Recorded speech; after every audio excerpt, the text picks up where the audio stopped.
No, I mean, let's just go back in time a minute to the Trump administration and understand what their policy did. They pulled out of the nuclear agreement, which not only kept Iran over a year away from a bomb, but gave us very tight surveillance on exactly what they were doing. So even if you're someone who just believes that we ultimately need to strike them militarily, we had the intelligence back then to know exactly where to hit them. But Trump pulled out of that deal. As a result, Iran accelerated its nuclear program so that now they're within just a few weeks of producing a bomb.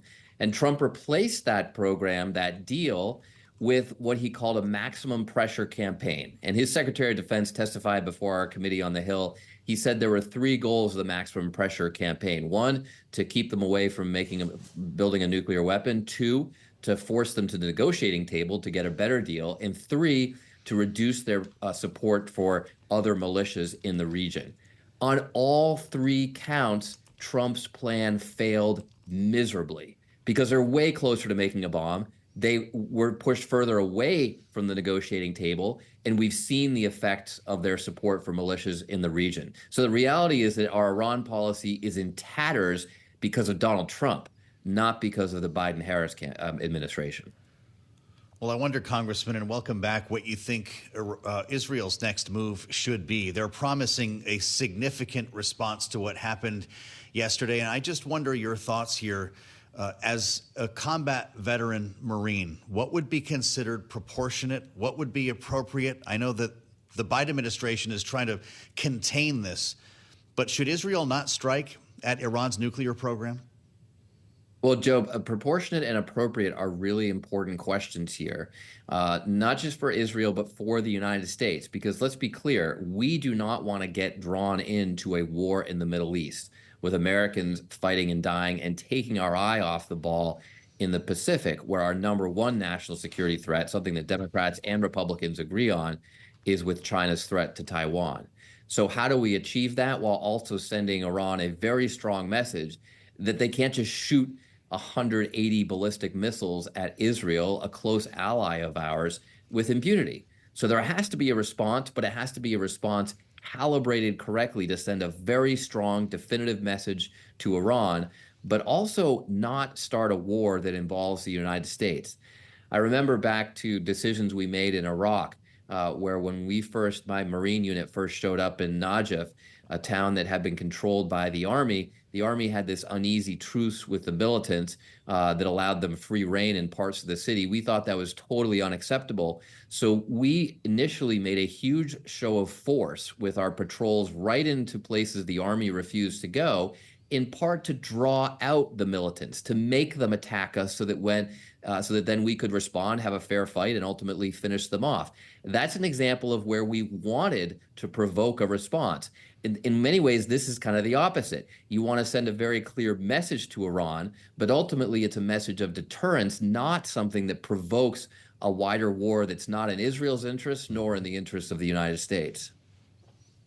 President Biden was asked as he was boarding the plane bound for South Carolina today, Congressman, if he would support an attack on Iran's nuclear sites.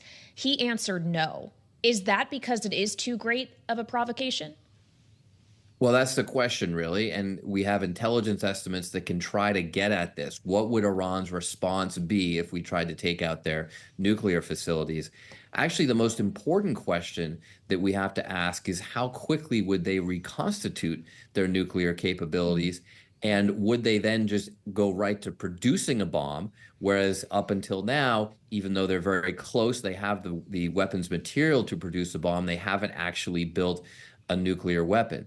That's a really important question because I get the fact that it sounds like a great opportunity here, just bomb their nuclear program into oblivion. But what happens next really matters. And if what happens next is that they very quickly reconstitute their program, but actually then have live nuclear weapons because they say, okay, we learned our lesson, we're not going to let this happen again, then we've actually taken a step backwards.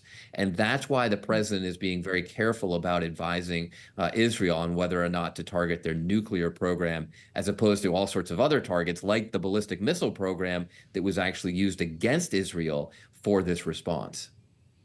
Congressman, we had a recent conversation with you about stolen valor and some of the criticisms or accusations against Tim Walz misrepresenting some of his military service record. I expected this was going to come up in the debate last night. These are charges that J.D. Vance has repeatedly leveled against Tim Walz, and we never went there. And I just wonder what your thought was, if that might be what we call progress at this current moment in American politics. Well, I'm an optimist, Joe, and I'd like to say that's progress because the debate last night, if there's one thing you can say about it, it was actually quite respectful. And that's the kind of political dialogue that we should see in the United States of America. Now, there were a lot of things that J.D. Vance said that were simply untrue. I'd love to get not only to respectful, but to truthful when we have a debate. But the fact that they didn't just attack each other's service was certainly heartening to, I think, many of us veterans who were watching last night. Well, I think a lot of us were surprised by the true political conversation, substantive policy conversation that these two seem to be having. But there was not just a military service thing that was avoided on the stage, and maybe that is to the benefit of the American people, but other subjects as well, like the ongoing war in Ukraine. There wasn't even a direct question asked about policy when it comes to China, though the candidates did work that into some of their answers about other subjects. As we have these foreign policy conversations surrounding the Middle East, was there something missing last night, Congressman? Did the American people need to hear from, say, J.D. Vance what his views were on Ukraine? Look, I think there's a lot missing because even though presidential elections are almost always focused primarily on domestic issues, that's usually how presidents win elections. This is an incredibly dangerous time for us in the world. And we've got this conflagration in the Middle East that could explode overnight into an all-out war drawing in the United States.